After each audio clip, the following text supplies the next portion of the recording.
Within you shines a sun. You will not see it in the sky nor by gazing at the horizon, for this sun neither rises nor sets. It lives within you. It is the secret source of energy, power, and healing, waiting patiently to be awakened by your awareness. This text is an invitation to awaken that light. Inspired by the visionary teachings of Neville Goddard, you will discover that imagination is not a mere play of the mind, but the most powerful creative force in existence. Every image you hold within is a seed that can transform your body, restore your health, and completely renew your life. The inner sun is the flame that never dies, the divine fire that responds to the certainty of your faith. When you ignite it through the power of imagination, every cell fills with vitality, every organ with harmony, every moment with wholeness. Prepare yourself for a profound and transformative journey. Here you will learn that your body is not a prison, but a living reflection of your mind, molded and healed by the inner light that dwells within you. For the truth is eternal and simple. When you imagine with faith, you ignite the inner sun, and that sun transforms everything. At the root of every true transformation lies a simple yet powerful image.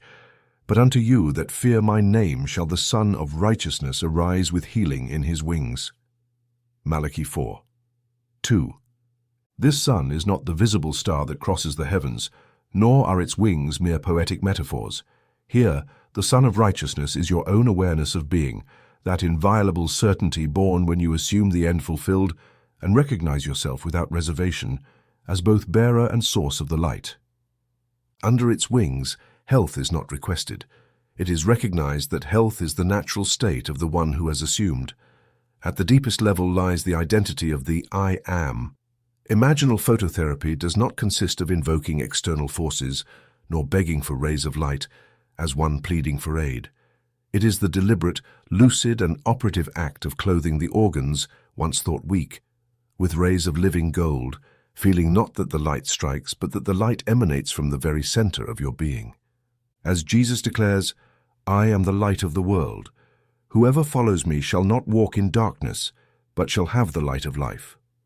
John 8:12.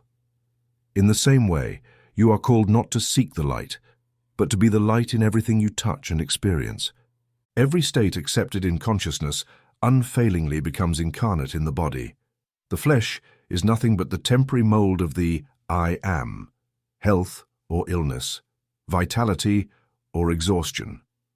These are not accidents or condemnations, but the visible imprints of sustained and permitted inner states.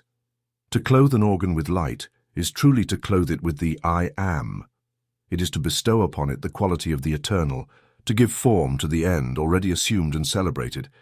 This is not about denying physical reality, but about recognizing that the first cause is always internal, and from that center transformation becomes natural and enduring. The general method is clear. Enter the SAT state, that attentive drowsiness where the mind yields and imagination rules. Choose the final outcome, vitality, balance, health, and feel the solar bath not as a promise but as an accomplished fact. Everything is decided in that secret instant. The clinical experiences of Finson, the experiments reported by Popular Science in 1933, these are but outward symbols, testimonies in Caesar's world of what the inner law produces immediately and completely in consciousness. Psalm 84:11 confirms it. The Lord God is a sun and shield. The Lord will give grace and glory. No good thing will he withhold from those who walk uprightly. Thus, this book invites you not to wait for miracles, but to be the miracle incarnate, living each day beneath the wings of your own sun. The Inner Sun, Imaginal Phototherapy and the Law of Health. Based on the teachings of Neville Goddard, we have noticed that more than 80% of those who visit our channel are not subscribed. You can support this project by pressing the subscribe button and giving a like to the video. Thank you for inspiring us to keep creating more and better content. Are you ready to transform your life? Chapter 1, The Law of Light, Identity Before Treatment. I am the light of the world. Whoever follows me shall not walk in darkness, but shall have the light of life. John 8:12. Thus proclaims the gospel, and here, far from any empty poetic or symbolic interpretation, I declare the unalterable root of your existence. Light is not something you must seek outside, nor implore at foreign altars, nor beg from destiny or the physicians of the flesh. Light is the absolute definition of your being, the ontological foundation of everything you experience, and the key that sustains all power of transformation and health. For it is identity, not a borrowed quality, that works the miracle. If you still keep the old habit of approaching prayer or healing as one who feels poor and separated from the fountain of life, then you have not yet crossed the threshold of this mystery. The common man, observing his body or his world as fixed and external realities, comes to his own inner temple like a beggar knocking at the door of the rich, hoping that a ray of mercy may touch him, and that, if fortune is kind, that light may descend to ease his affliction. But I tell you, you are not the beggar at the door, nor even the servant of the temple. You are the temple itself. You are the origin and the focus of all light you experience. The health, clarity, and well-being you long for are not effects that descend. They are natural emanations of your being assumed in consciousness. Before speaking of treatments, of golden rays, of techniques or practices, it is necessary to lay down the only operative foundation: your identity. If you do not affirm it, everything else will be superstition and useless repetition. What good is it to imagine light upon a sick organ if, deep down, you still believe yourself inert matter, prey to external forces, or a soul subjected to heredity, to chance, or to another's diagnosis? Most fail because, although they imagine beautiful scenes and repeat powerful phrases, deep within, they still conceive themselves as shadow, not as sun. Remember this: you cannot give what you have not accepted yourself to be. Before Abraham was, I am. John 8:58. There is no history nor prior condition that binds you, except the one you assume today as your truth. Permit me then to untie the knot. The law of light does not consist in attracting energies, nor manipulating vibrations, nor channeling anything from the outside, all that belongs to Caesar's world, to the periphery of phenomena. Here we penetrate to the center. Assumption and sensation are inseparable. To assume in the biblical and metaphysical route means to take upon oneself, to clothe oneself inwardly with the desired identity until it is felt as a present reality. Light does not come. It emanates from you to the exact degree that you recognize yourself as its source. If you wait, you delay. If you doubt, you dissolve. If you ask, you postpone. If you assume, you radiate. For you were once darkness, but now you are light in the Lord. Walk as children of light. Ephesians 5:8. This is not moral advice. It is a functional description of how consciousness operates. To walk as a child of light means to decide, not to wait, that you are light incarnate in human form, the self-luminous intelligence capable of illumining the densest shadow simply by remaining faithful to the new idea of self. Here, sensation is the seal. It is not enough to think, I am health, I am clarity, I am life. You must feel it, as one feels the warmth of the sun on the skin, as one who does not doubt that day has begun, because every sense bears witness to it. The governing principle, the secret sustaining every true work, is this: feeling is the secret. Nothing exists nor can manifest in your external world unless it has first been felt as real within you. You cannot impress the subconscious by reason, by mechanical repetition, nor by impatient desire, but only by feeling the fulfilled state with such intensity that no outward fact holds authority over your conviction. This is the immutable law. If you doubt, return to the source. All that is asked of you is to accept your desire. If you dare to claim it, you will express it. Your faith is your fortune. When you assume and feel, I am the light, every shadow yields before your presence, not as an act of violence, but by the simple fact of the superiority of awakened consciousness. Let me illustrate this with a parable once revealed in another age. Imagine a man living in a dark room, surrounded by precious objects, yet afraid to move because he believes he cannot see. He thinks the light must come from outside, that someone must light a lamp for him. But one day, by a friend's counsel, he discovers that it is enough to affirm and feel, I am the light of this room. In that instant, clarity floods the place. It did not come from ceiling nor walls. It emerged from the very center of his being. Every object is revealed, fear dissolves, and the room becomes a space of creativity and joy. So it is in your life, your body, your environment, your events. Everything is reordered according to the identity you have accepted to feel. External science has only begun to brush against this mystery. Many have written about light, have tried to capture its benefits in lamps, in sunbaths, in luminous therapies.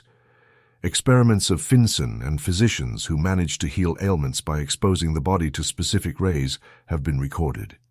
But all of this is only symbol, an external reflection of what first occurs in the inner world. No one can truly heal from outside. Every lasting healing is self-revelation, the recognition that you are the cause and bearer of light, not its beggar nor its servant. Now I wish to lead you with utmost clarity and without digression to the essential practice. Before attempting any treatment, visualization, or word, pause and still the mind. This is not a passive act, it is an act of conscious assumption. Be silent and inwardly declare with the authority that rises from the center, I am the light of my world. Everything I perceive is illumined by my being. Remain in that state without forcing yourself to feel it. Simply aware, allowing the idea to penetrate you as the sun penetrates a closed room when the window is opened. If resistance arises, if some old voice says it is not true, it is not possible, you are but flesh and bone, remember that this voice is only the residue of the old shadow, the echo of a past identity assumed. Do not fight it. Let it fade as mist before the sun. The relation between assumption and sensation is the same as between seed and harvest. You cannot sow a seed and expect a fruit other than of its nature. Sow the identity of light. Sow the idea of being health. Sow the consciousness of perfection. And every organ, every cell, every experience will take on the form of that assumed light. As I taught, the world and all within it is born of the objectified consciousness of all of us. Consciousness is the cause and the substance of the entire world. Thus it is to consciousness we must turn if we are to discover the secret of creation. Therefore, before attempting to heal an organ, before imagining golden rays, before directing attention to any part of the body, do this. Assume, feel, and recognize that you are the light itself, not its receiver. Watch how your entire field of experience begins to arrange itself according to that acceptance. Do not look for outward signs. Do not ask if it is working. Do not compare with the past. Remain firm in the new idea, knowing that as Scripture proclaims, you are the light of the world. Matthew 5:14. Now you see why no treatment, no method, no prayer can surpass the importance of your self-recognition. The law is absolute. All depends on our attitude toward ourselves. That which we do not affirm within ourselves can never unfold in our world. Ask yourself then each day, each hour, in every choice, from what identity do I act? From the light or from the shadow of the old self? The change of state is the only true miracle. Man's greatest illusion is to believe he must do something to deserve the light, when in truth he must only be. The end of longing is always being, not doing. Here lies the root of true transformation. Always strive to be. External reforms are useless if your heart is not reformed. Reflect, and assume this state now. Do not beg, do not repeat, do not postpone. Become light, feel yourself as light, and everything else will be added as a natural consequence. Thus, every true treatment begins in identity, not in the symptom. The rest is but the logical unfolding of the law, for the future dream must become a present fact in the mind of anyone who desires to change their life. Seal then this truth within you. Before every technique, every visualization, every petition, there stands the creative act of assuming your identity as light. From there, every organ, every cell, every shadow in your experience will be illumined not by an external force, but by the radiance of your own I am. And now, are you willing to leave behind the old concept, the habit of begging for what you already are, to become the bearer and emanator of the light? Choose, for only you can decide. Do you recognize yourself as the temple where the light dwells, or do you remain waiting in the twilight of doubt? The answer will be the foundation upon which you build all healing and every miracle in your life. Chapter 2. The body as shadow, eye, skin, blood, and heart. The mystery of the physical body has not been understood by those who believe that flesh and its functions constitute the primary cause of human experience. If you continue interpreting your organs and tissues as inert things, mere vehicles of heredity and chance, you will remain trapped in a prison of effects, subject to the constant judgment of symptoms and external prognoses. But today, I reveal to you without ambiguity that your body is neither autonomous substance nor prison of your soul, but projected shadow, material reflection of the states assumed in consciousness.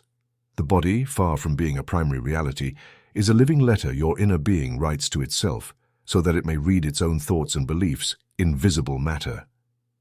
I do not affirm this as just another theory, but as the logical and inevitable consequence of the eternal law. As water reflects the face, so the heart of man reflects man. Proverbs 27:19.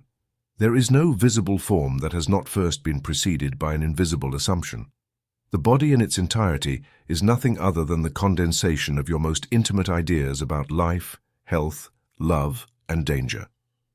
Whoever contemplates his skin, his eyes, his blood, and his heart as things separate from consciousness lives divided, fearful, captive to appearances.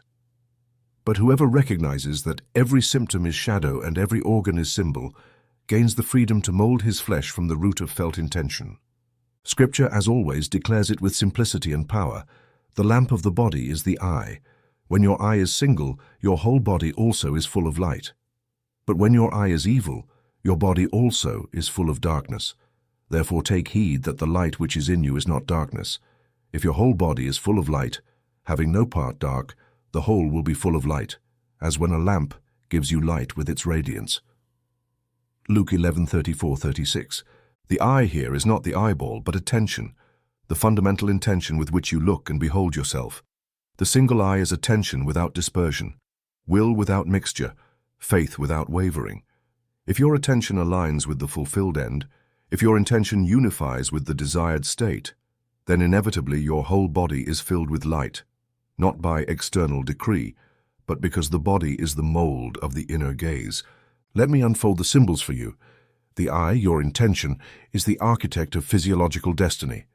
If your attention leaps from desire to desire, from fear to fear, your body fragments into 1,000 symptoms, each carrying a contradictory message. The single eye, by contrast, is fixed upon the good already realized, refusing all doubt. It is not about controlling scattered thoughts, but about grounding every perception in the assumption already fulfilled. Whoever fixes his attention on light, on health, on peace, on vitality, effortlessly reorders the physical form that clothes him.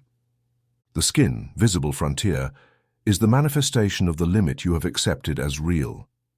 Every blemish, every irritation, every surface alteration is nothing but the echo of an inner belief about danger, separation, or self-image. The skin responds with absolute fidelity to the inner state. If you believe the world hostile, the skin hardens, inflames, defends. If you assume your unity with life, the skin shines, softens, radiates. You need not fight against the skin, only examine the boundary you accept, the frontier you sustain. O Lord, you have searched me and known me.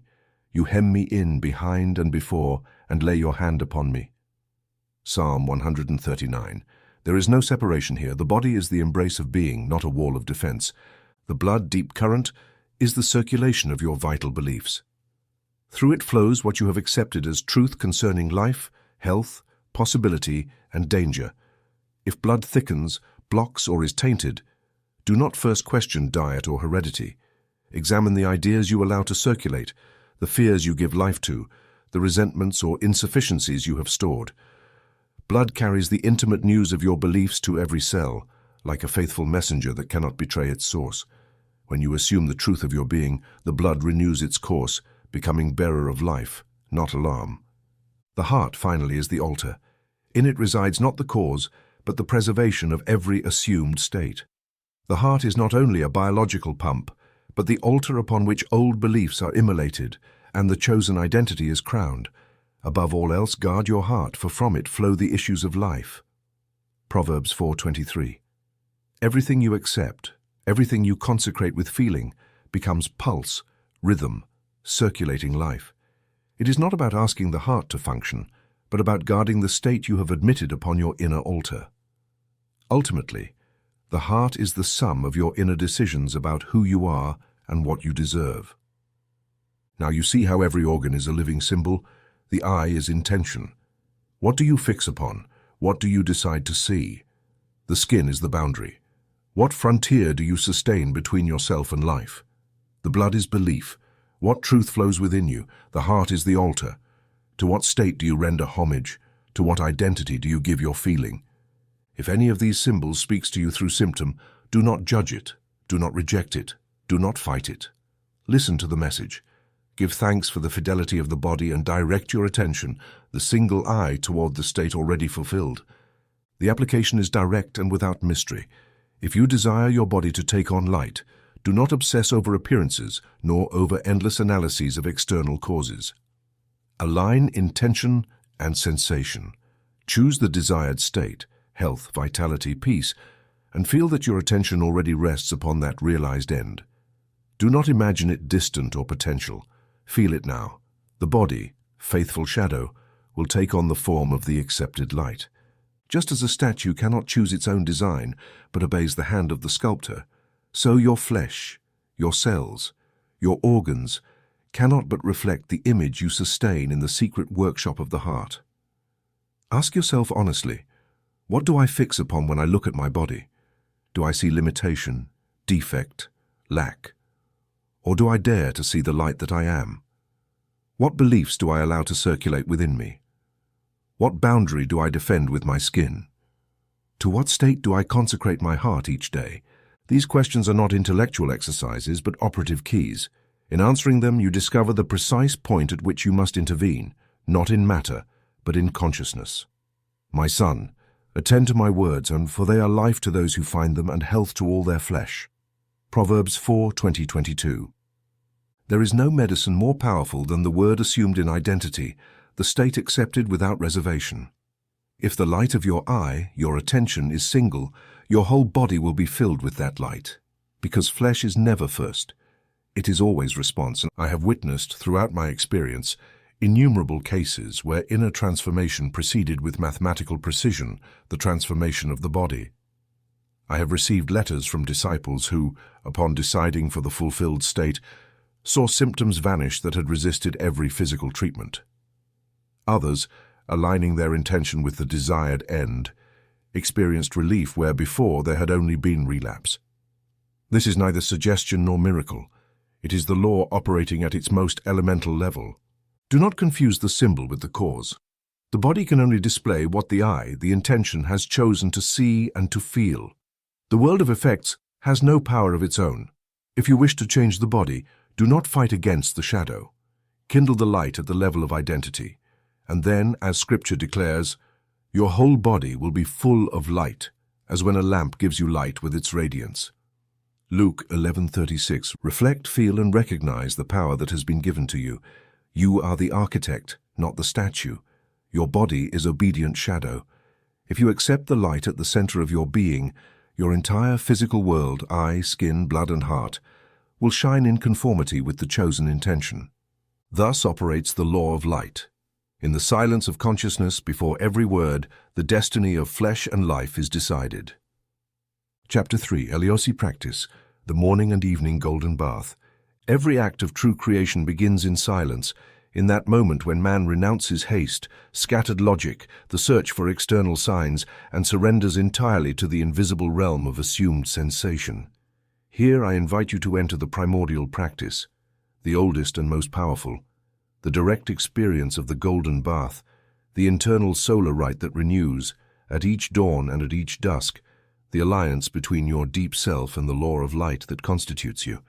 I do not ask you to adopt superstitions or to submit as an empty vessel, but to understand through your own experience the law that all nature reveals, and which Scripture confirms with absolute simplicity. The heavens declare the glory of God. The skies proclaim the work of His hands. Day after day they pour forth speech. Night after night they reveal knowledge. There is no speech or language where their voice is not heard. Their voice goes out into all the earth, their words to the ends of the world. Psalm 19, 1, 4. The sun does not preach with speeches, nor recite mantras, nor beg anything from anyone. It simply is. So must you be in this act. The method I reveal here is not a modern invention, nor an adaptation of external techniques, but the internal actualization of the solar mystery, feeling the light within yourself, not as an astronomical phenomenon, but as a living substance that envelops and penetrates you. Heliotherapy, the ancient physicians said, referring to the use of sunlight to heal bodies and restore vitality. Niels Finsen demonstrated in late 19th century clinics that ordered light could cure seemingly stubborn ailments. Yet what is experiment and science in Caesar's world is merely symbol in the inner law. You are not a patient at the mercy of the external sun. You are the source of the sun felt in secret. The practice, simple in appearance, is total in its power. Each morning and each evening, choose a moment of stillness. Seek no perfect conditions, no exotic retreats. Wherever you are, sit or lie down. Let the body settle and bring your attention to the breath, softening it until all desire to control disappears. Do not hurry. Time does not matter here. When mind and body have released urgency, allow the sensation of a nearby, immediate sun to arise within you, so intimate it seems to emerge from the very center of the chest or chosen organ. Do not imagine it far away, as a distant star. Feel it here, warm, enveloping, like a golden current covering the skin and penetrating the flesh.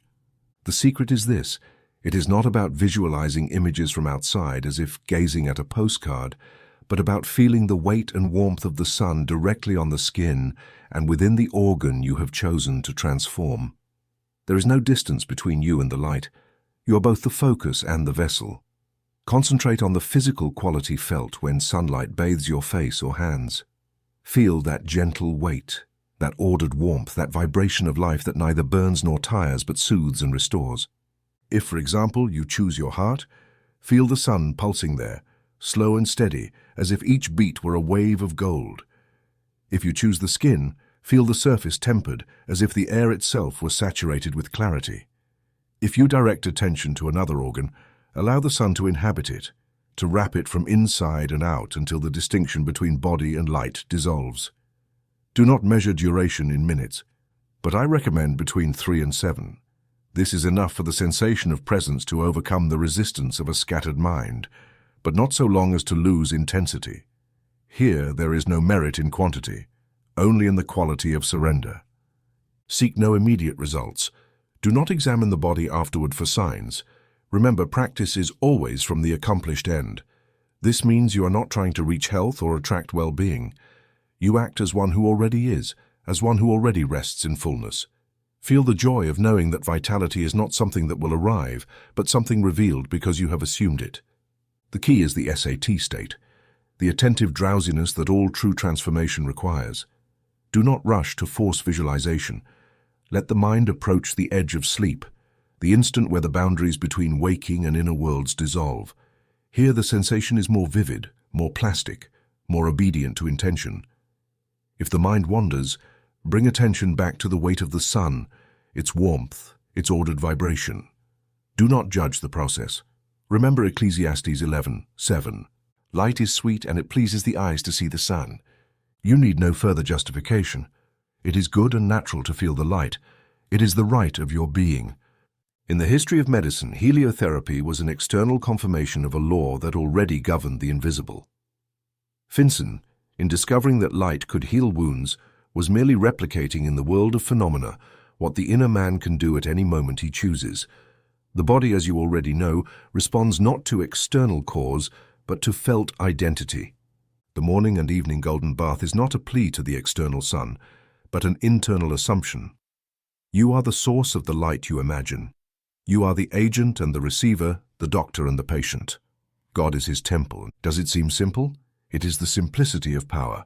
Always remember, it is not about adding rituals or perfecting techniques, but about intensifying the sensation of being the accomplished end.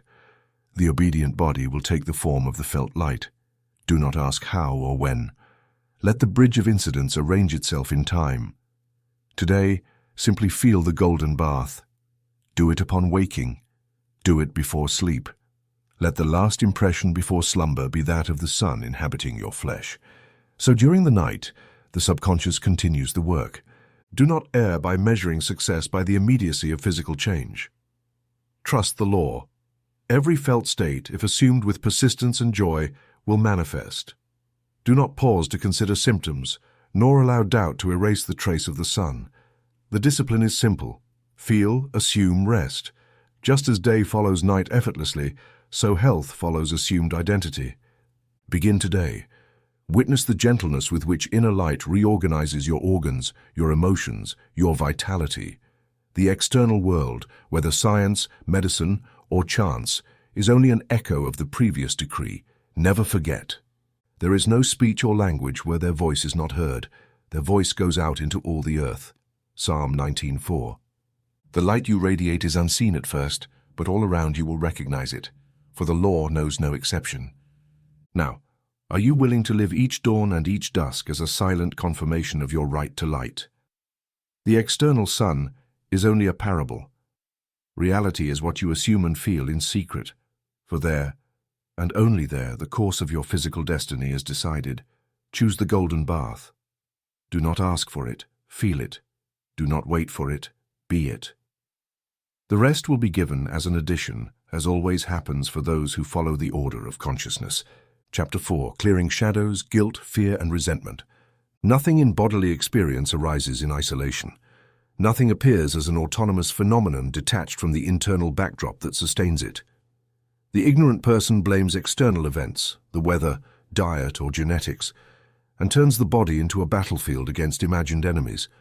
But I assure you the cause of all persistent discomfort, of any sensation of cold, numbness, blockage, or chilling in any organ, does not reside in the external event or the substance, but in the internal state you have consented to maintain: guilt, fear, and resentment. The body, I repeat, is never a traitor nor an adversary. It is a faithful messenger of the mental shadow you silently nurture. This truth is uncomfortable for a mind accustomed to self-blame or seeking remedies on the surface. Yet it is the key to all authentic liberation. The organ that suffers, that manifests stiffness, weakness, cold, or disorder, is openly revealing the presence of an unresolved state, a judgment about yourself or another, a fear that refuses to be seen, a buried guilt that wounds the root of the spirit. You do not have to flee from these states, repress them, or camouflage them with empty affirmations. The secret is to bring them into the light, acknowledge their message, and transmute their charge through a conscious and decisive act of review. God is light, and in him there is no darkness at all. John 1:5. All that is hidden in shadow, all unconfessed guilt, all unfaced fear, all harbored resentment, creates in the body a veil, a layer of cold where there was warmth before, of rigidity where life once flowed. But the shadow is not substance. It is merely the temporary absence of recognition. It is enough to bring loving attention to the state, not to judge it, but to allow the inner light to dissolve it. I have taught, and I repeat today, that the organ that suffers is a faithful messenger. Its function is to draw your attention, not demand punishment, nor perpetuate the cycle of self-defense. Here the technique of nightly review becomes indispensable. Each night before surrendering to sleep, review the day you have lived, not from criticism or recounting errors, but from the perspective of one who recognizes the power to rewrite history in light. Identify the moment when your spirit cooled, when judgment, hurt, fear, or resentment arose. Do not get caught in explanation or endless analysis. Direct your attention, in a calm, semi-sleep state, to that precise event. Now, instead of reliving it as it happened, rewrite it in light. Imagine the event occurring differently, with you acting and feeling with wisdom, compassion, and trust. Feel the relief as a warmth that spreads through the body and the involved organ. This is not fantasy or self-deception. It is law operating at its deepest root. Review, as I have explained in prior texts, is not a minor act. It is pruning the dead branches of memory, removing the dead weight of resentment, and allowing the tree of your life experience to bloom anew. When you review an event, you assume it resolved. When you feel gratitude for what was learned and allow compassion to replace judgment, the body responds immediately. The previously cold, rigid, or blocked organ regains the warmth of life because the cause has changed. Permission for the shadow has been withdrawn. Jesus declares, "Do not judge, and you will not be judged. Do not condemn, and you will not be condemned. Forgive, and you will be forgiven." Luke 6:37. This command is not moralizing. It is precise instruction about the dynamics of the body and the world. Each sustained judgment is an order for blockage. Each granted forgiveness is an order for flow and relief. Resentment, if allowed to nest, cuts vital flow, narrows arteries and hardens the flesh. Gratitude, by contrast, relaxes, expands, and reorganizes energy and internal pulse. Do not seek proof in the future. Feel the change now in your mood, in your breathing, in the temperature of the organ as you practice review. Relief is immediate when the cause is removed. Here you must be radical and honest. Do not justify guilt or fear. Do not disguise them as responsibility or prudence. The only duty is to release, illuminate, and honor the messenger function of the body. If you succeed in replacing judgment with gratitude, not resignation but recognition of the law, you will see the organ cease to be an enemy and become an ally, a signpost, marking the transition to the next state of consciousness. No external treatment can match the power of this internal act. I have observed in myself and in those who have applied this law immediate transformations in physiology following genuine nightly review. It is not magic, it is causal precision. The body responds to the sustained state, changes the state, and the body, once shadow, adapts to the new light accepted. Never forget, the organ is not an enemy. It is a messenger of a state. Moreover, the shadow that chills the organ is not the event, but the sustained state of guilt or fear. The difference between chronic suffering and sustained vitality lies in the willingness to review and release. Let the final impression before sleep be one of reconciliation, gratitude, and acceptance. Thus, the subconscious will work through the night, rewriting not only memory but the very matter itself. Remember, God is light, and in Him there is no darkness at all. If you assume this light in the secret of your being, no shadow, guilt, or fear will remain. The body, faithful reflection, will show it as relief, warmth, and order. Make review your habit and your refuge. In this way you will clear every shadow, and each organ and each day will become an altar of gratitude rather than a court of judgment. Chapter 5. Heart and lungs, altar and breath aflame. In the internal economy of being there is no organ greater than the heart, nor element more essential than the breath. Everything experienced in the bodily existence ultimately becomes an offering laid upon the altar of the heart, and a melody exhaled through the wind of the lungs. But the man who is unaware of the law interprets these two centers as mere automatic mechanisms, fragile, subject to wear, inheritance, or biological accidents. Nothing could be further from the truth. The heart and lungs are the supreme instruments through which the spirit shapes day by day the inner state you have chosen to accept, consciously or unconsciously. The function of the heart transcends the flow of blood. It is the altar where every feeling is presented as an offering. If you keep the heart loaded with fear, resentment, expectation, or doubt, that altar burns in unproductive sacrifice, and the fire extinguishes in sadness, oppression, and fatigue.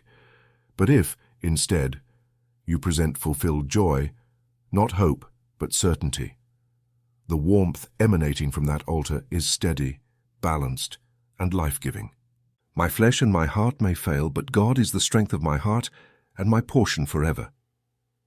Psalm 73:26. The heart does not demand perfection, only authenticity in the acceptance of the state. If you decide with full awareness that joy already exists, not that it will, then that organ responds with the firm melody of renewed pulse. The precise and revealing exercise begins in the morning or evening stillness, in that space where the mind quiets and the imagination becomes receptive. Bring your attention to the center of the chest and allow the sensation of a tiny sun to arise there, a living sphere, incandescent yet serene. Do not imagine it from outside or visualize it with effort. Feel it as if the very presence of your being, that fundamental I am, takes the form of heat and light right there in the heart. Feel how this inner sun radiates its warmth evenly, without jolts or explosions, but with the constancy of one who knows that joy is a birthright, not a conditional reward.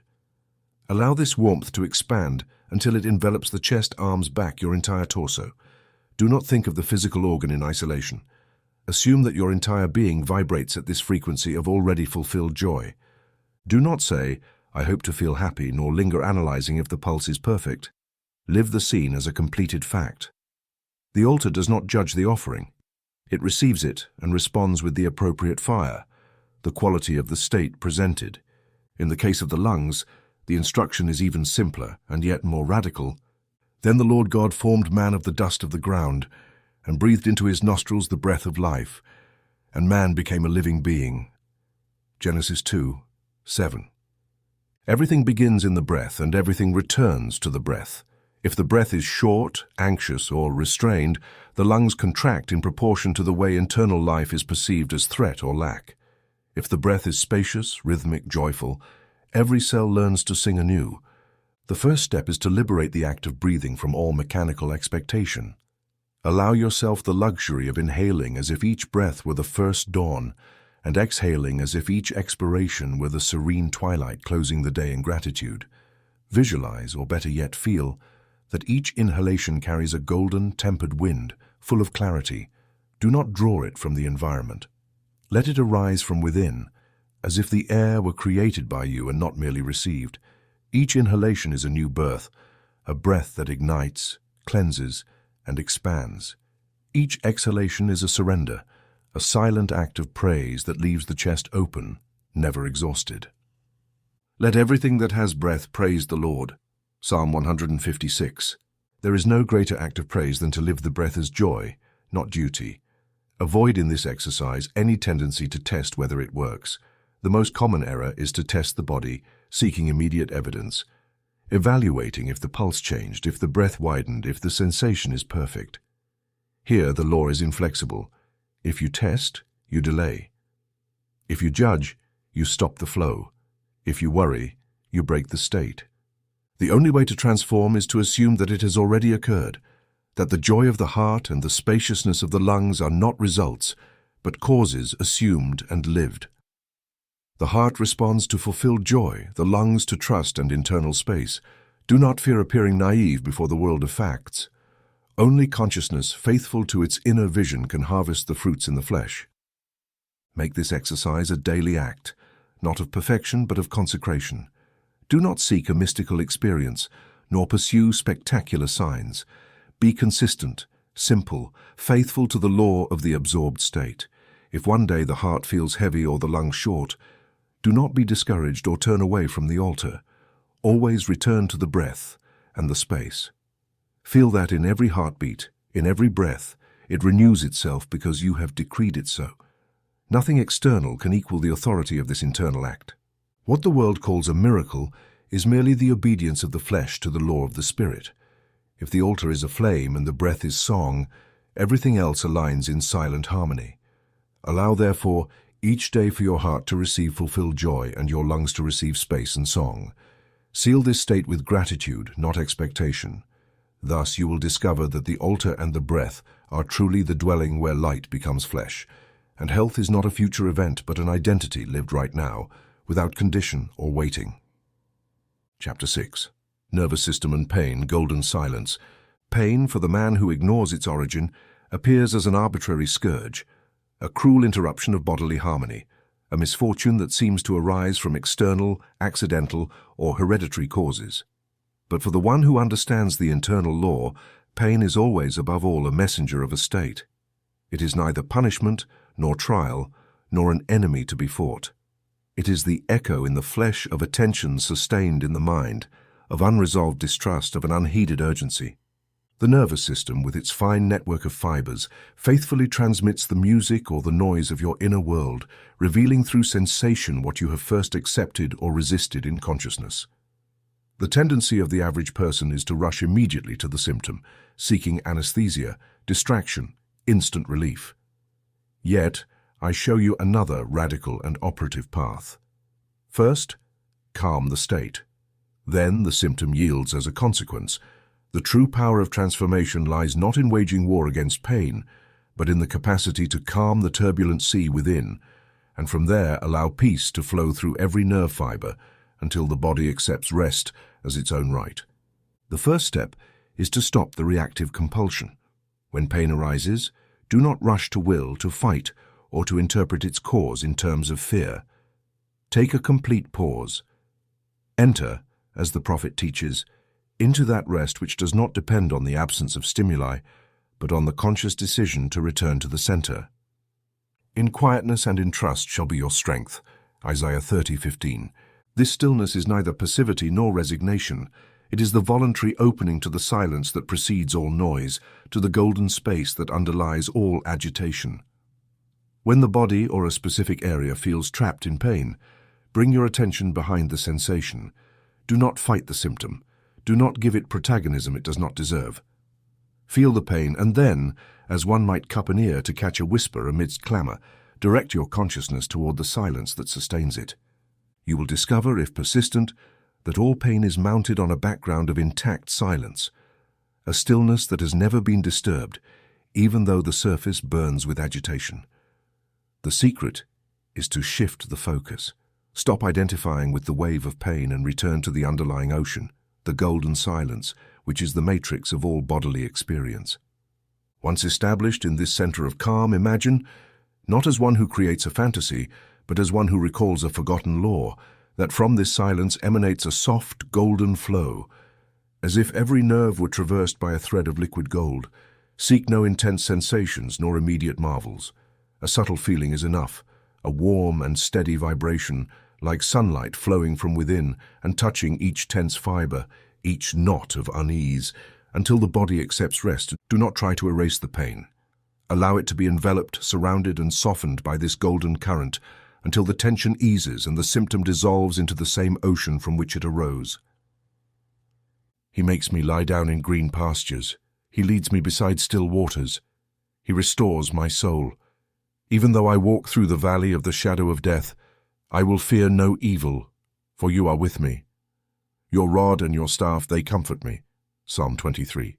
It is not a promise of the future, but a description of a present state.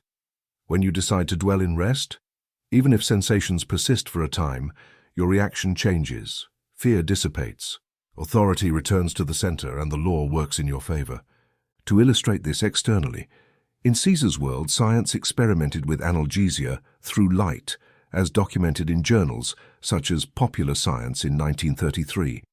Phenomena were observed where the application of luminous rays calmed certain pains, altered sensory perception, and restored impaired functions.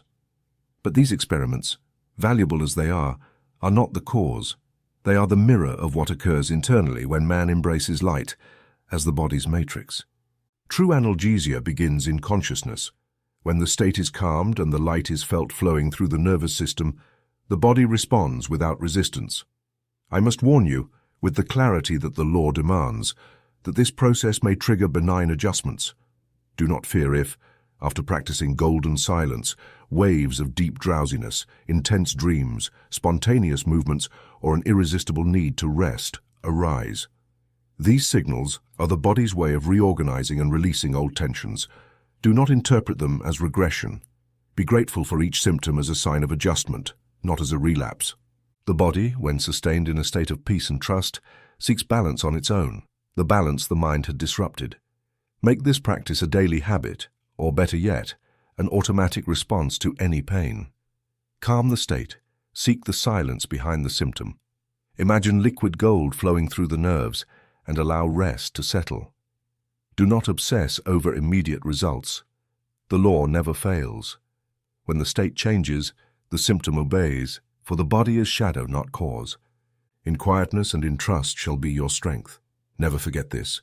The power of golden silence surpasses any external method because it emanates from the creative consciousness, not from mechanical reaction. Pain is not the enemy. It is the signal. Silence is the response. Liquid gold is the form that light assumes when you decide, from the center, to rest in God and allow the body to remember what it is to live without fear, guilt, or struggle. Test this not as an experiment, but as a lived certainty. Thus, the nervous system will regain its role as an instrument of peace, not a messenger of alarm. You will discover that health is not the absence of symptoms, but the presence of state, and that true medicine is the golden silence you have learned to sustain until your entire being finally accepts rest. Chapter 7. Blood and Skin, Circulation of Luminous Beliefs. Blood and skin are, in the silent language of the body, the faithful scribes of your inner world. What the mind reasons and the spirit hides, the blood carries without censorship, and the skin displays without a mask. The ordinary person ignores this principle and attributes their symptoms to physical, hereditary, or environmental factors. But those who have understood the law know that nothing flows through the blood or manifests on the skin without first having been admitted as a belief or assumed as a state. There is no room here for superstition or sentimentality. Everything that circulates in the bloodstream and everything that appears on the surface of the skin is a material expression of what you have accepted as truth about yourself, your world, and your place within it. Blood circulates what is believed. This is not romantic symbolism, but a direct and precise observation. When dominant thought is danger, urgency, lack, or fear, the blood runs agitated, acidic, seeking an outlet, or stagnation occurs, reflecting a lack of internal flow. Conversely, when what you accept and assume is fulfilled life, sufficiency, peace, and clarity, the blood flows like a river of gold, tempered, ordered, distributing vitality rather than alarm. This circulation is not achieved through diet or discipline, but through decision. You assume the luminous state, and the blood obeys, just as water follows the slope of the land that guides it. The skin reflects what is held inside. It is the screen upon which your accepted limits are projected, your ideas about contact, belonging, exposure, and protection.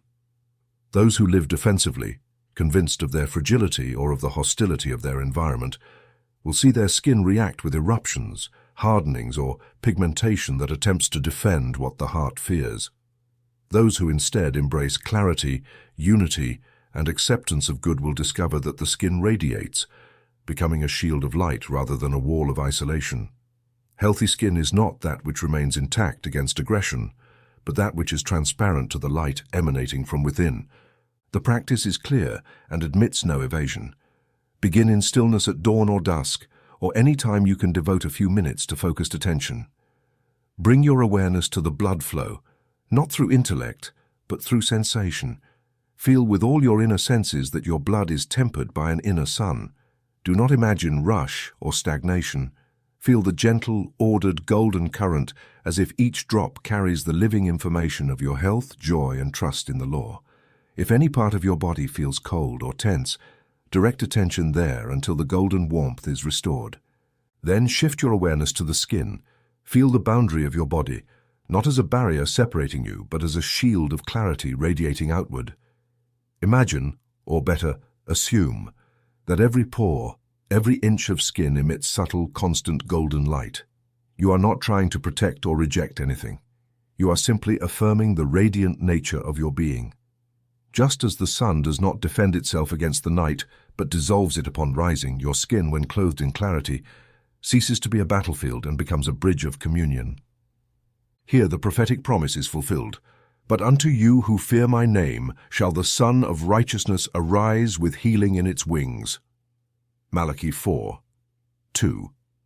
Health is not the product of external battles or perpetual vigilance, but the natural consequence of being clothed in light, of circulating luminous beliefs, and of assuming transparency to good.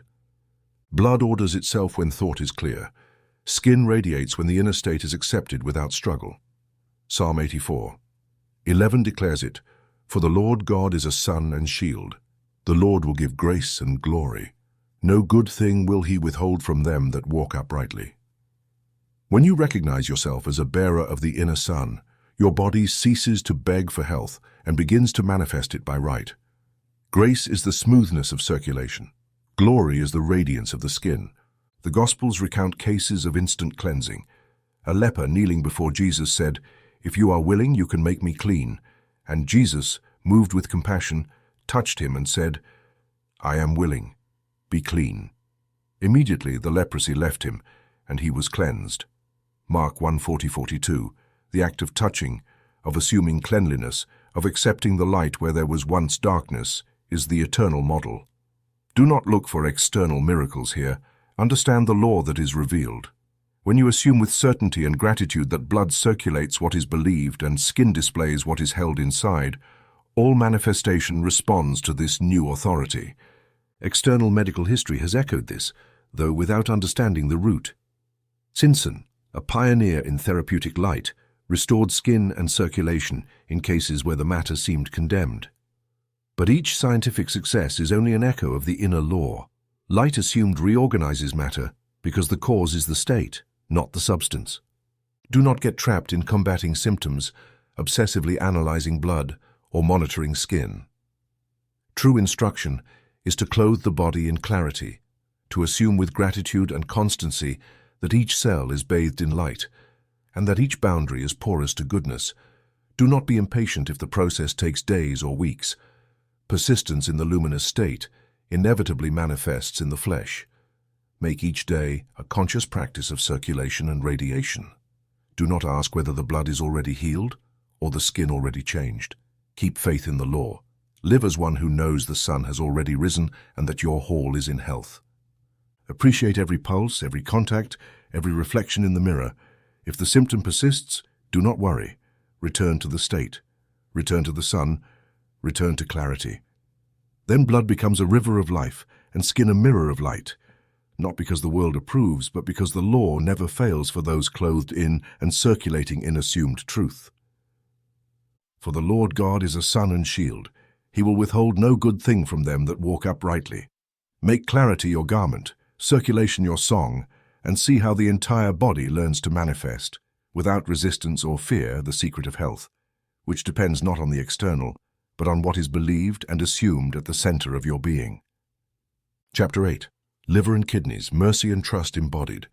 In the deep economy of the body, there is no organ without meaning, nor any function that is not an echo of a sustained inner state. Just as the blood and skin express what is circulated and assumed, the liver and kidneys are repositories in the flesh of processes far subtler than those acknowledged by surface-level medicine. In Caesar's world, these organs are treated as biological filters, as automatic laboratories of metabolism and detoxification. But in the language of inner law, the liver and kidneys are living symbols. One processes harbored resentments and grievances. The other filters the fears and suspicions the soul refuses to release.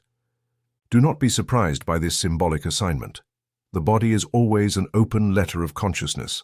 The liver, located on the right side, is the secret office where old offenses, unresolved injustices, repeated indignations, and memories of humiliation are stored. Things a person, out of habit or fear, refuses to release. The inevitable result is stagnation, heaviness, inflammation, not only in the flesh, but in the spirit, which becomes opaque and sluggish. The kidneys, situated in the lower back, are guardians of trust. Here, fears, doubts, and anxieties are either filtered or retained, preventing the being from surrendering to life without suspicion. Where fear is chronic, the kidneys are exhausted, the back cools, and vitality diminishes.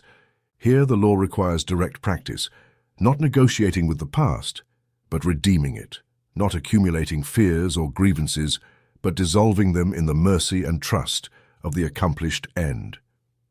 The Elios practice in this chapter, more than ever, is an act of redemption. Sit or lie down in stillness. Bring your attention to the right side, where the liver resides, and allow a compassionate warmth to arise there. Not a fire of anger, but a golden warmth, as if the organ itself were embraced by the tenderness of one who holds no unsettled accounts with yesterday. Do not seek to resolve every grievance through analysis or mental dialogue. Simply feel that the warmth dissolves the accumulated weight, and silently repeat within yourself, I forgive any grievance in the name of the accomplished end, not to justify the past, but to redeem it in the present. Forgiveness here is not a favor. It is the liberation from the cycle of self-imposed bondage. You owe nothing to the memory of offense, only to the life you now wish to embody. For the kidneys, the instruction is similar and complementary. Bring your consciousness to the lower back and visualize, or better yet, feel, a constant golden rain descending on the lower back, penetrating the tissue, refreshing, cleansing, and clarifying every impression of chronic fear, doubt, or anxiety. Let this rain carry with it the assurance of the fulfilled end, as if trust itself were a liquid substance capable of filtering and cleansing all accumulated shadow. If the mind insists on recalling old reasons to doubt, allow the physical sensation of golden rain on the kidneys to outweigh any mental argument.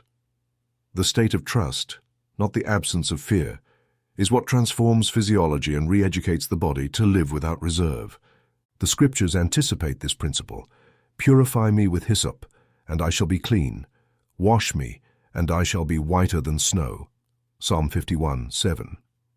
There is no purification more radical than forgiving the offense, releasing resentment, redeeming experience. Jeremiah 31:33 confirms it.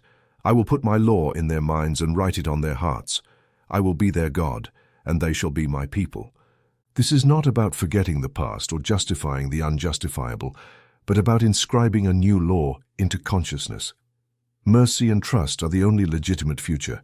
The teachings I have given reiterate that forgiveness at its root is a change of state. It is not an intellectual act, nor a moral gesture, but the decision to live now, here, in the light of the accomplished end, so that the past ceases to be authority and becomes raw material for transformation. I have observed over the years that no external treatment can match the effect of this internal act. When the liver is embraced by the compassionate warmth of forgiveness, its function is restored. Heaviness yields. The body regains the lightness of one who no longer carries unresolved accounts. When the kidneys are bathed in trust, fear dissolves and vitality returns, not as a reaction to hope, but as the natural consequence of a renewed state. Here there is no negotiation with the past, no external explanation or reparation is required. The act of redeeming, of releasing grievance and filtering fear, is pure sovereignty. You decide the meaning of your experience, and the law responds without hesitation. If memory insists on returning, repeat the act. Compassionate warmth to the liver, golden rain on the kidneys, forgiveness and trust sealed in the present. Do not seek to feel perfect or free of all fear before beginning. Practice the Helios technique with the humility of one who knows that the body is a faithful servant of consciousness, and that every felt, sustained, and repeated state eventually becomes renewed flesh and function. Seal this chapter with gratitude. Do not ask for external proof. Live as one liberated from the past by your own lesson of mercy and trust. Thus, the body, especially the liver and kidneys, ceases to be a repository of rage and fear and becomes a living carrier of the light you have decided to embody. The past is not negotiated. It is redeemed through the grace of the assumed end, and the law responds, as always, to the sustained identity. The Secret. Chapter 9, Helios Intercession, Healing by Seeing Another in the Sun. In the realm of consciousness, all distance is illusion, and all separation exists only as an agreement sustained by a distracted mind. If you understand the root of the law, you know that there is no act more real than one performed in the silence of the imagination. For where flesh and senses mark limits, consciousness crosses walls and miles with the immediacy of thought. However, there is a recurring temptation, a subtle error that must be dismantled. The belief that we can heal another by sheer willpower, insistence, or desperate pleading. The only legitimate and operative form of intercession is to see the other already perfect, feel them in the desired state, and maintain that vision until it crystallizes as fact in the world. Any other approach, pitiful compassion, anxious desire to save, manipulation of another's process, or morbid curiosity about the how, only strengthens the illusion of separation and weakness. You do not heal from pity or worry. You heal only when you recognize the divine identity in the other and assume it as already realized. Here, imagination is the temple, and the only true altar is persistence in the vision of the fulfilled end. The Helios technique of intercession is as simple as it is irrevocably effective. Begin by entering that attentive, drowsy state where the noise of thought quiets and the mind becomes plastic to intention. Choose the person you wish to see restored, but do not focus on their symptom, their lack, or their weakness. Do not bring them to your imagination as sick, lost, or in need. That would only perpetuate the state you wish to overcome. Instead, place them mentally in the inner sun, under the golden warm light you have previously learned to embody in yourself. Do not visualize them at a distance, nor regard them as an object of your action. Feel their presence before you, immersed in that solar bath of light that renews all things. Observe their face, not with the eyes of memory or fear, but with the eyes of faith. See them satisfied, joyful, at peace, as if they have already received all they desired. You need not force images or construct minute details. The clear impression of fullness, relief, and realization is enough. Listen, if you can, giving thanks, not to yourself, but to life, the law, or God, for the state already manifested. Do not allow the mind to wander into doubts about the process. Curiosity about the how is the chief interference with the law. It does not matter how the change occurs or how improbable it may seem. Reject all concern over symptoms, timing, or diagnoses, for that would be to return to the old hypnosis of the world of facts. The only requirement is persistence in the vision and gratitude for the day. Faith in imagination needs no external guarantees. Therefore I tell you, whatever you ask in prayer, believe that you have received it, and it will come to you. Mark 11:24. Here, to pray is to assume, to ask is to see it as done, and to give thanks is to seal the new reality. The scriptures illustrate this precisely. When the centurion approached Jesus in Matthew 8:5-13 to ask for the healing of his servant, he did not plead desperately, nor insist on physical presence. One word, one inner vision, and absolute faith in the completed fact sufficed. Just say the word, and my servant will be healed. Admiring his faith, Jesus said, "Go, and as you believed, let it be done for you." And his servant was healed at that very hour. There was no physical process, only the recognition of law in action. Distance did not exist. Time dissolved in the act of faith.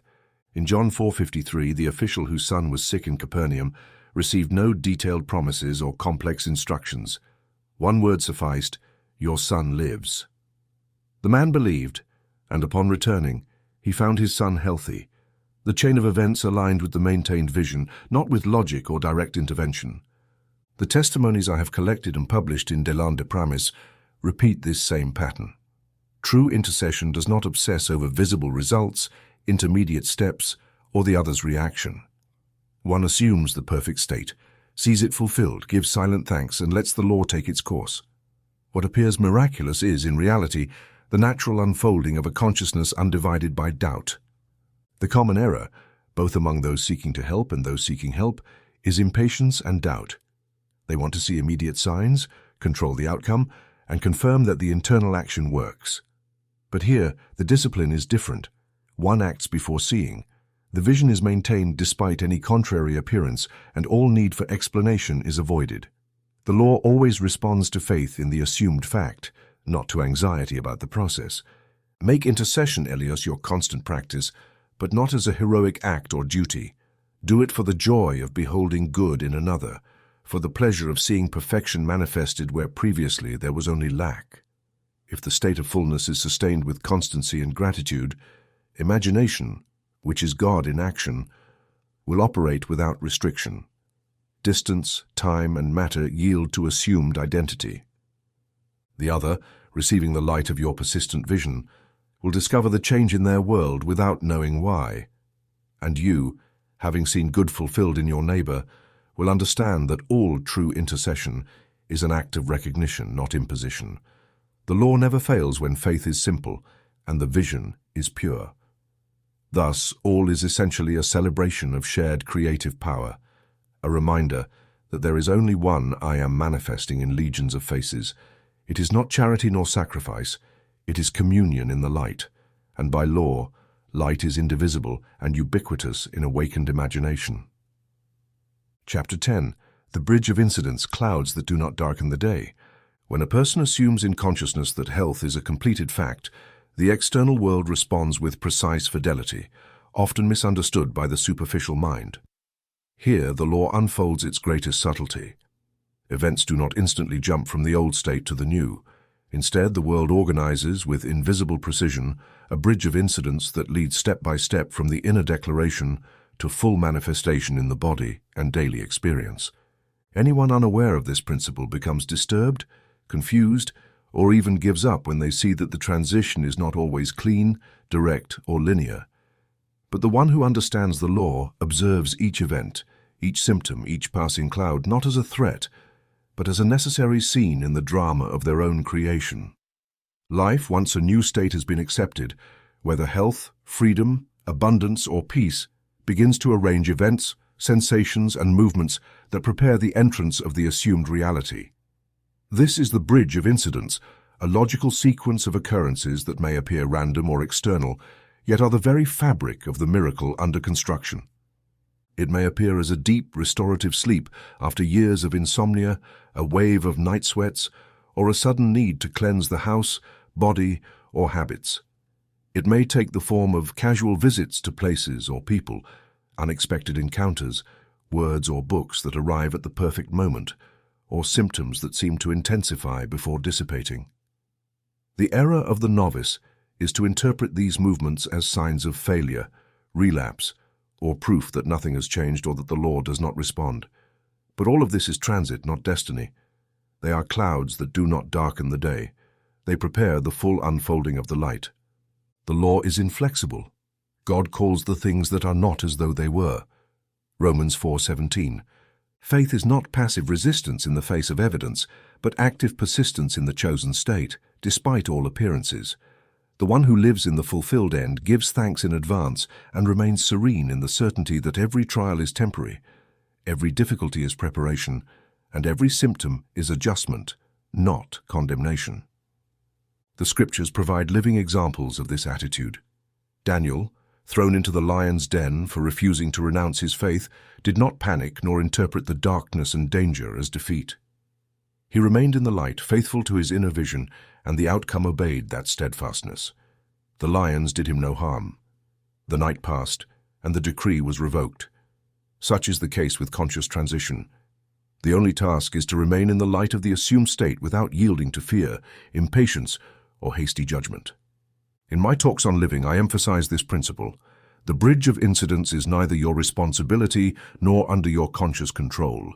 Your only role is to remain in the end, to act and think from the desired state, without anticipating or manipulating the means through which the assumed reality will manifest. If unexpected symptoms arise, if life pushes you to unfamiliar places, if you experience moments of apparent confusion, remember, every event is necessary. Every scene is a response. Every cloud is transit, not obstacle. Health, like any chosen state, requires the discipline of not consulting symptoms or seeking confirmation at every step. The body may respond with cleansings, adjustments, fatigue, or bursts of energy. But none of this signals regression. Just as night precedes dawn, so the movements of transition prepare the field for the new state.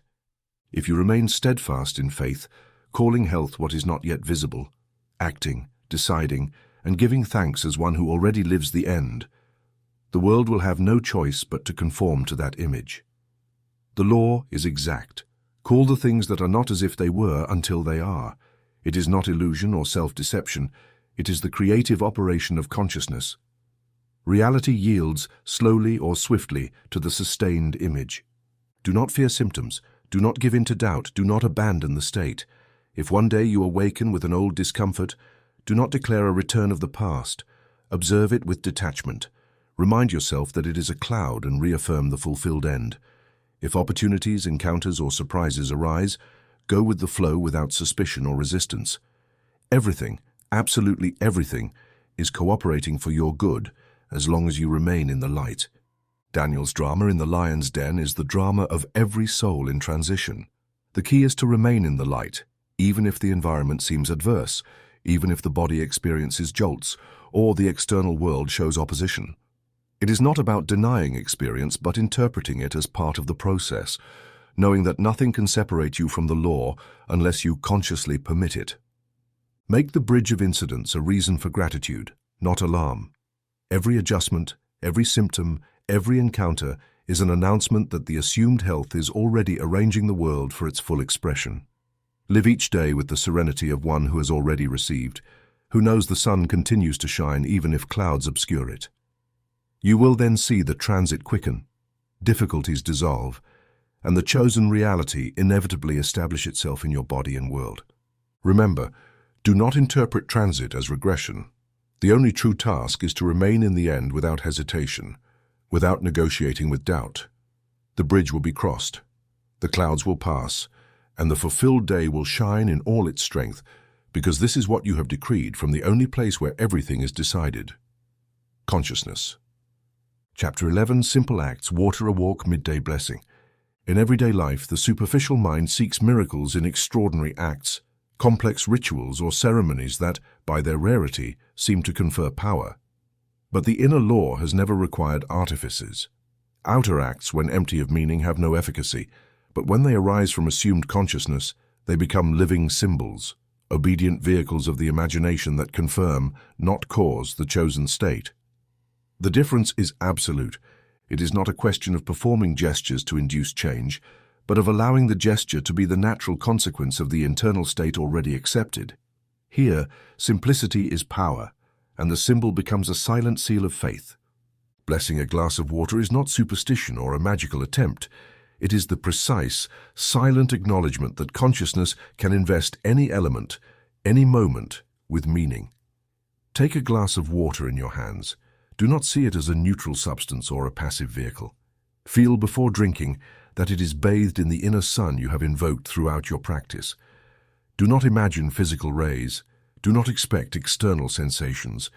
It is enough to know in secret that the water now contains the information, the vibration, the state of clarity and vitality you have assumed. Drink with gratitude, not as one waiting for an external miracle, but as one confirming the law. The act is a testimony of faith, not the cause of transformation. Walking at midday as if your body casts a shadow of gold is another simple yet profound symbol. It does not matter if the day is cloudy, if the surroundings are hostile, or if no one observes your steps. What counts is the internal state. Move forward as one who knows that their step leaves a trace of light, that their presence radiates clarity, even if physical eyes do not perceive it.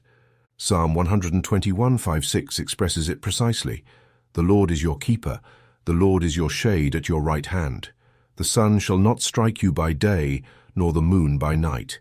This is not a promise of magical protection, but a description of the state of consciousness that no longer fears external circumstances, because it knows the light is internal, and the shadow is its witness, not its threat.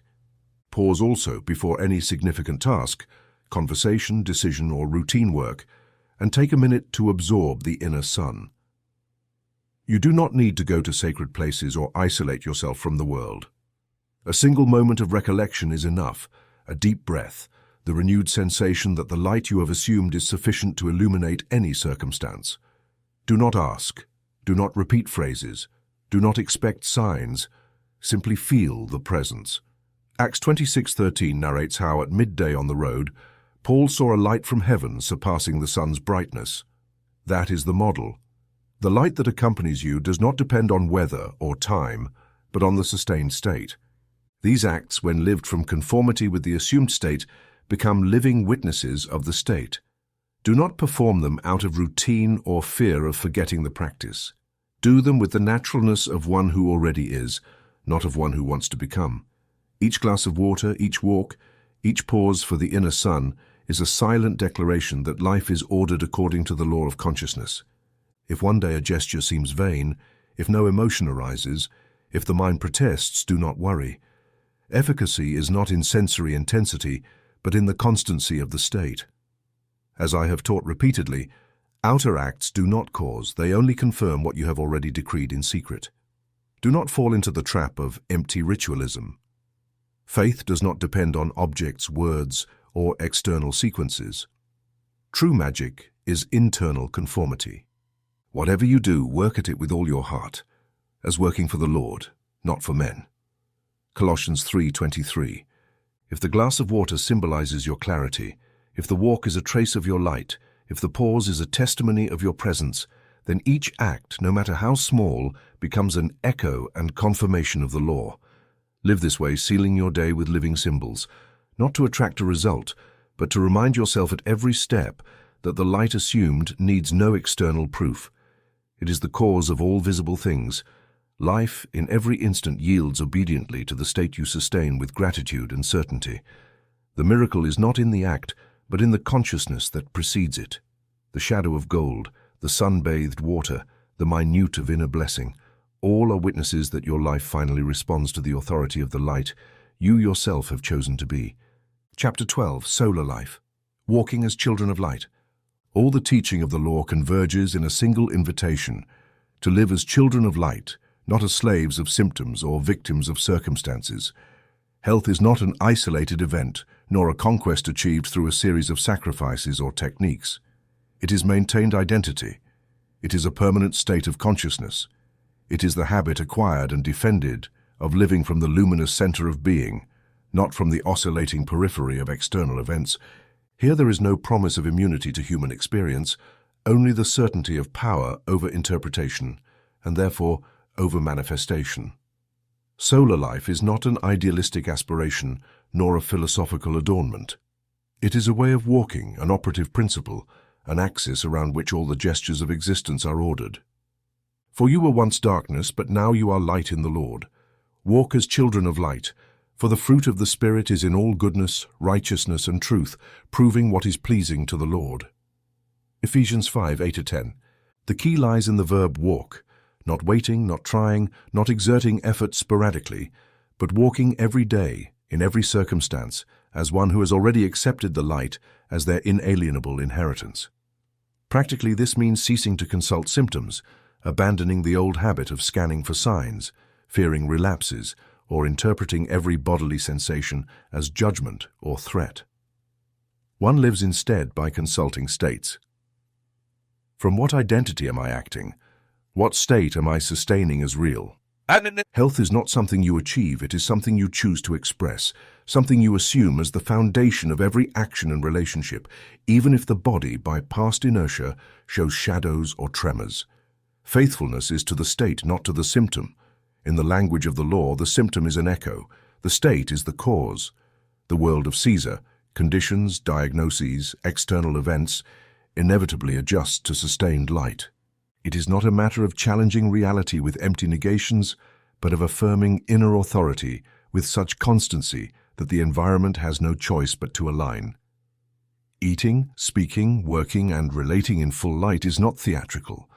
It is the simple testimony of one who no longer perceives themselves as a fragment, but as a source. The art of imaginary phototherapy ceases to be a punctual practice and becomes a way of walking. Before every meal, feel the light bathing your food. Before speaking, feel clarity in your mouth and heart. Before every task, affirm that light guides your hands and your decisions. Revelation offers the definitive seal. There shall be no night there, and they need no lamp or sun, for the Lord God gives them light, and they shall reign forever and ever. Revelation 22:5. This is not a future state nor a postponed promise. It is the description of consciousness that has ceased to depend on external stimuli and lives from the internal source, where the light is perpetual and night has been forever absorbed by the clarity of being. The repetition of Malachi 4:2 resonates as a constant echo. But to you who fear my name, the Sun of Righteousness shall rise, and healing will be on its wings. There is no other path, no other secret. Health is the inevitable result of living under the wings of assumed light, not seeking it in the world, not expecting it from others. It is identity sealed by inner decree, confirmed by daily symbols, especially in moments when the shadow attempts to return. There is no dramatization, no exceptionalism in this. Solar life is built from simple acts, repeated faithfully. Absorbing the inner sun each morning, blessing the water, walking with the certainty of light, speaking as one who knows their word is living seed. There are no sunless days for one who has decided to walk as a child of light, because the source does not waver. One either is or is not in practice. If a symptom arises, do not deny it nor investigate it. Recognize its message. Return to the state. Give thanks for the opportunity to reaffirm your identity. If the environment shows adversity, do not yield to reaction, but keep your face toward the sun, knowing that reality reorganizes according to the image most faithfully sustained in secret. Thus you will eat, speak, work, and love in full light, not as a heroic act, but as the natural expression of the law. Seal this chapter and this journey with absolute conviction. Health is neither a goal nor a reward. It is your natural state when you assume light as your only identity. Live as a child of light, and let the outer world, the Caesar of appearances, learn to adjust inevitably to the silent decree of your interiority. Walking in full light is living in conformity with what you have eternally been. Living radiation of the Sun of Righteousness, whose wings bring not only health but the consciousness that nothing, absolutely nothing, can separate you from the light you are.